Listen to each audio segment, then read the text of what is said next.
శ్రీ వెంకటేశ్వర స్వామి వారిని దర్శించుకోవడం జరిగింది.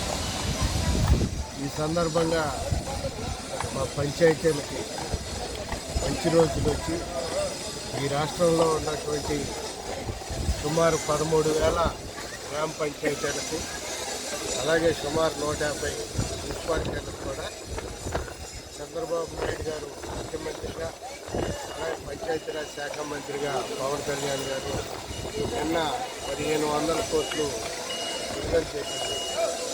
ఆ సందర్భంగా వారికి కృతజ్ఞతలు తెలియజేస్తూ స్వామివారికి నీటిలో చంద్రబాబు నాయుడు గారికి కుటుంబ సభ్యులకి పవన్ కళ్యాణ్ గారికి వారి కుటుంబ సభ్యులకు కూడా స్వామివారు ఆయురారోగ్యాలు ప్రసాదించాలని పంచాయతీలకి మంచి రోజులు వచ్చాయని ఆ పాత స్వర్ణయుగం మరలా చంద్రబాబు నాయుడు గారి ఆధ్వర్యంలో గ్రామాలు అభివృద్ధి చెందుతాయని భావిస్తాం.